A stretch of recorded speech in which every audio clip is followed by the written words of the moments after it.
Hey everyone, this is Stephen Strawn at Cast Iron Cookware, where you can find information to help you better collect, restore, and use cast iron cookware. Today we're going to be cooking this 3-pound porterhouse. We're going to be cooking it in my sous vide cooker. We're going to finish off searing it in our cast iron skillet, and we're going to be doing that coming right up.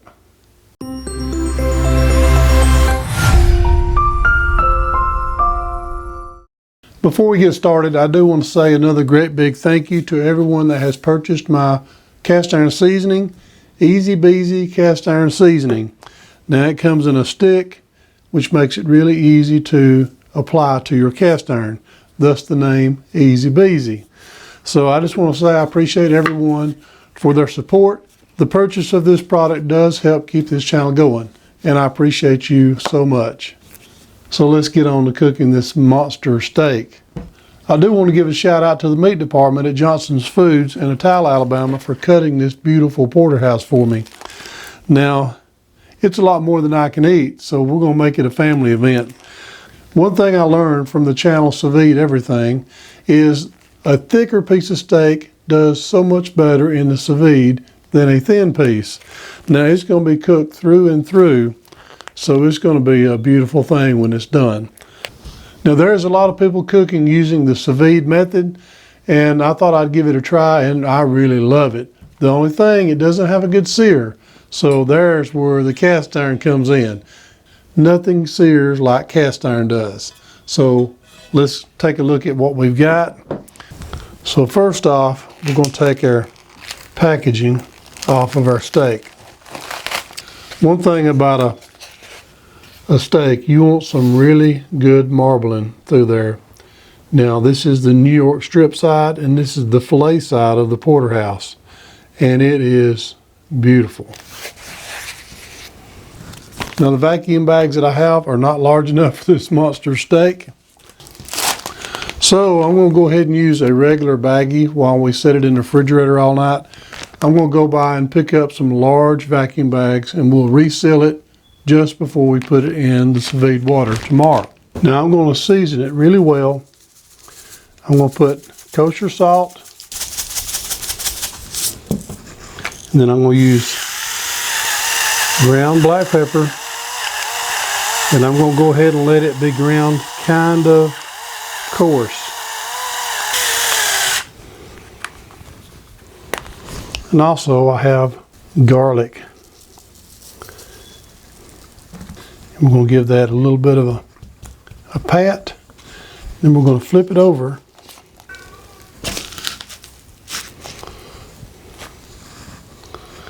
And we're going to do the other side. Now we're going to try to get this thing inside our baggie. Now I'm going to go ahead and turn it inside out just a little bit, because this thing here is a monster.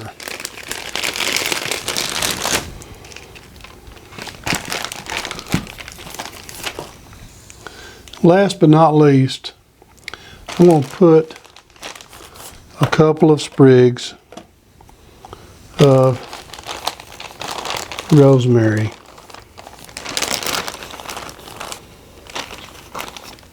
We're going to seal this up until tomorrow when I get some large vacuum bags, and then I'm going to re-vacuum seal it. Then we'll start our cooking process. Okay, I was able to procure some larger bags, so we're going to re-bag our steak. So let me pull the camera down where you can see what I'm doing. Now we're just going to measure and make sure we got enough.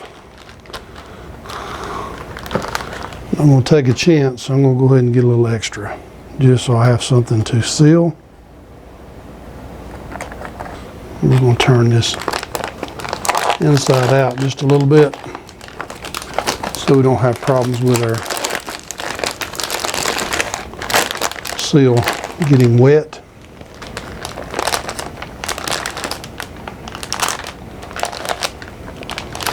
The rosemary seems to be hanging in there pretty good.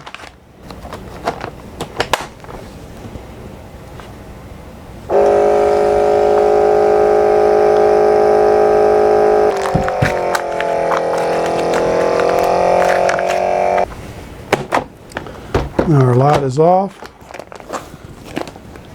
And we have a seal. I am curious about this. 50.6 ounces. One problem I've always had, especially with boned in steaks, you cook it medium rare, but the closer you get to the bone, the more rare it is.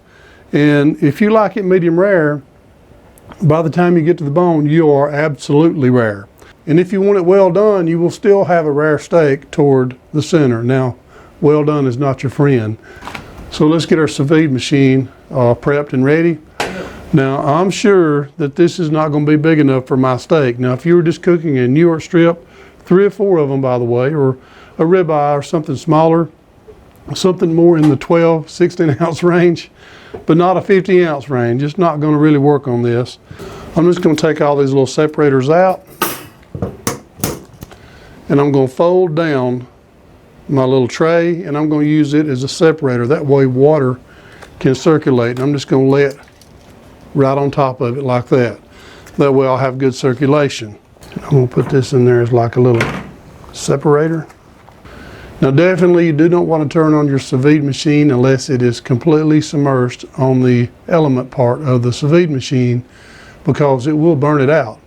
I asked Google at what temperature is a steak medium rare, and it said between 130 and 135 is the most juicy.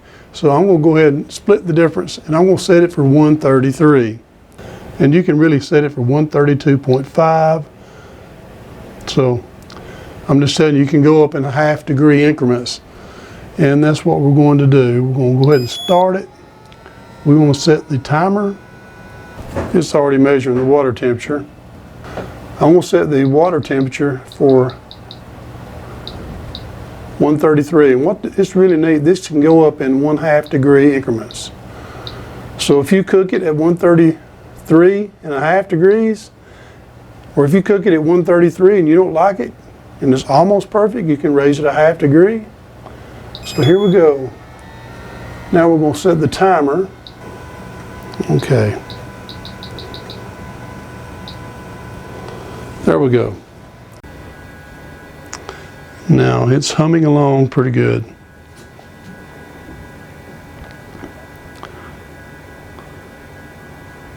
It's at 111 degrees, 0.7. And it's going up pretty quickly.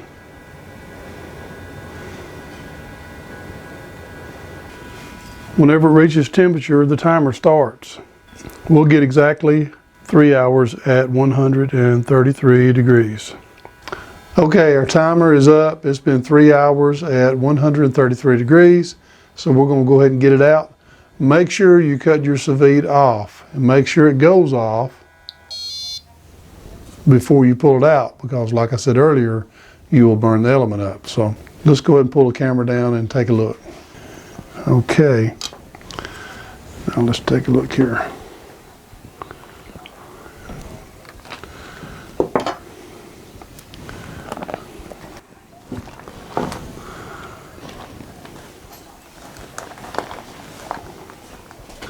Now there's going to be a good bit of juice.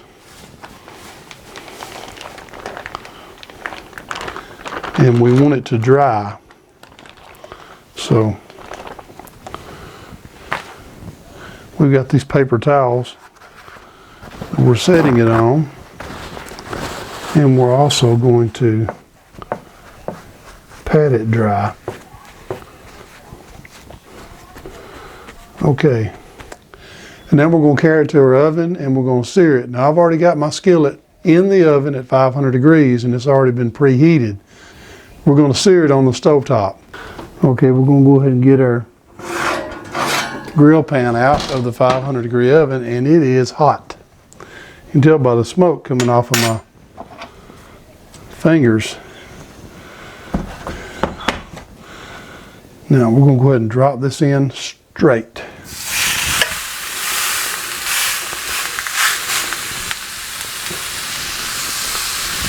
We're going to go ahead with butter and garlic.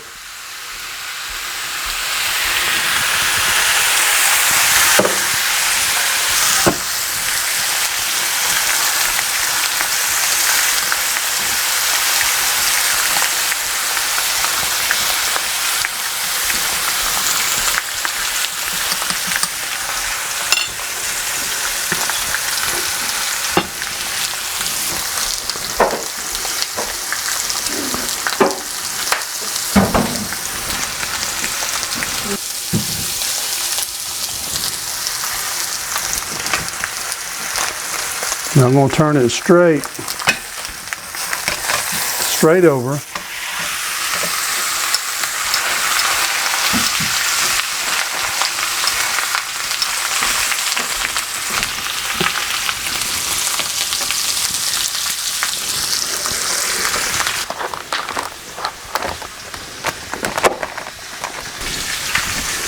Okay. Yeah, I'm good.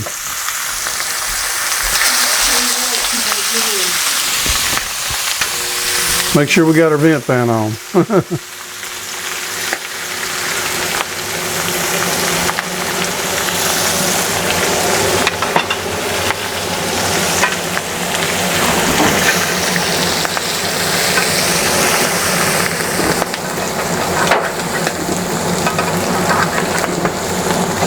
Not a whole lot of room to spoon the butter.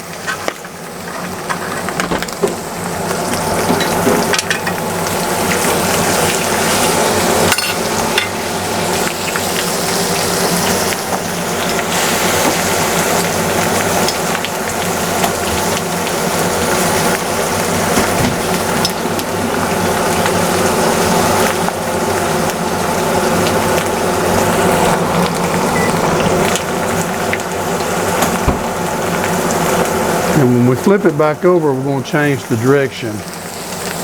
So this is huge.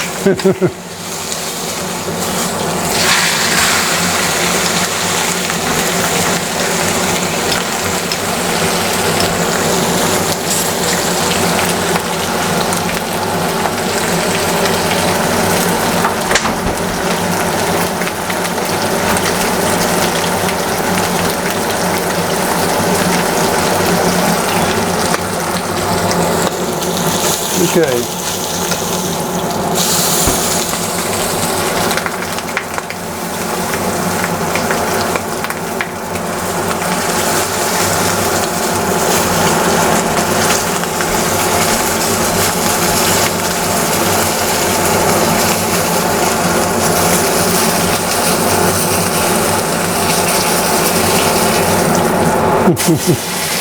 Almost impossible to hold one as large as this to get it seared.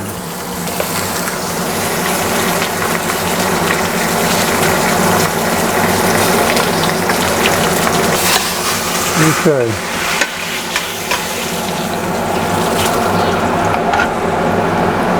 I'm going to push this off to the side. Well, we got it out of the skillet and it's seared. One thing I will say, it is so huge, it's hard to actually handle it in a skillet. Now, if you're doing a regular size steak, it won't be a problem at all. But this thing was huge, so it was a little bit tough. So let's take a look at it. We're going to cut into it. I'm going to do a few tests. I'm going to cut down to the bone and just see how well it's cooked all the way to the bone. So first of all, I'm going to just take a look, see. I'm just going to try to cut it off of the bone and get it close.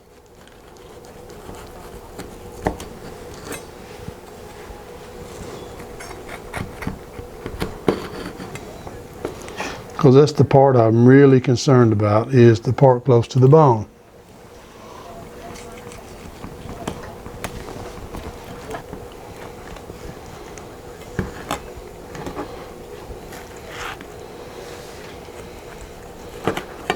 So,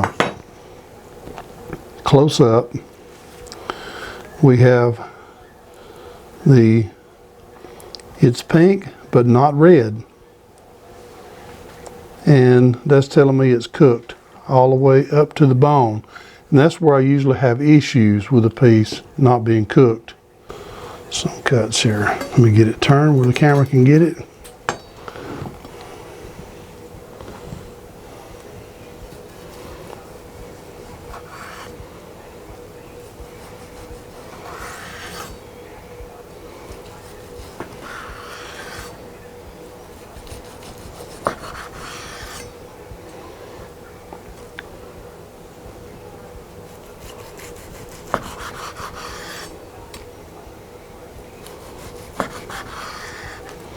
I'm telling you, that really looks good and juicy. Just take a look right here. We have our sear, and we're kind of marinated with our seasoning, but that's a lot right there of good looking steak. Okay, let's try this out. Let me get a little bit of a smaller bite. Looks good. They do it again. Mm-hmm. It's really juicy. Really tasty and tender. Now let's take a look at our fillet side.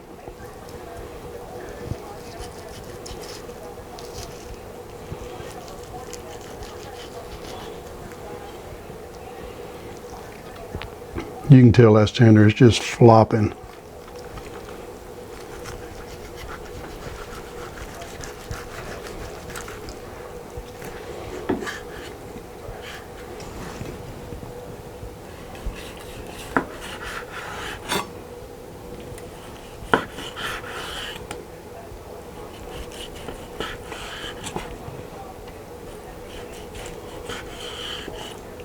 Well, I'll tell you what, that looks really juicy.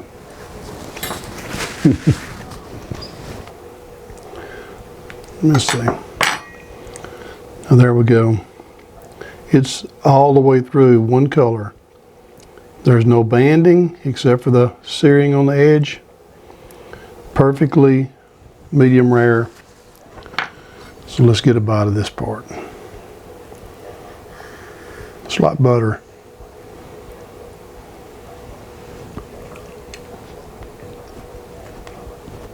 It's like meat butter.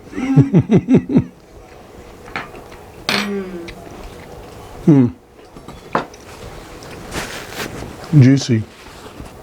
I want to say cooking by sous vide is a really good idea because you have temperature control, you have timing control. I mean, every bit of it is controlled. So you get the meat exactly the way you want it. Now, if you like it a little more rare than this, back it up to about maybe 129 degrees. If you like it a little more well done, then bring it on up to like 140. One cool thing about sous vide is you can add 1/2 degree increments, and you can dial it in to exactly the way you want.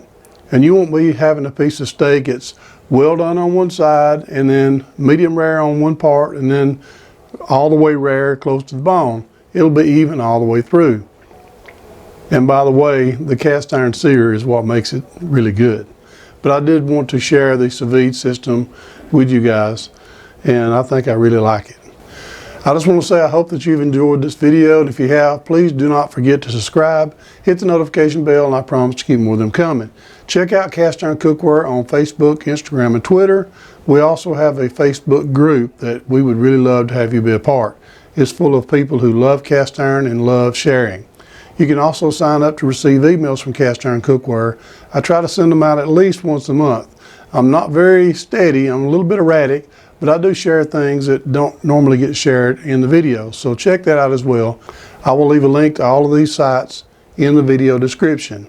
I'll also leave some information on the sous vide cooker that I used and just the equipment in general, just to kind of, you know, if you're interested in it, you can check it out. So I just want to say thank you again for watching Cast Iron Cookware. Before you go, I just want to share something with you really quickly. In John chapter 6, verse 35, it says, "And Jesus said unto them, I am the bread of life. He that cometh to me shall never hunger, and he that believeth on me shall never thirst." I just want to say, share the word and be a blessing.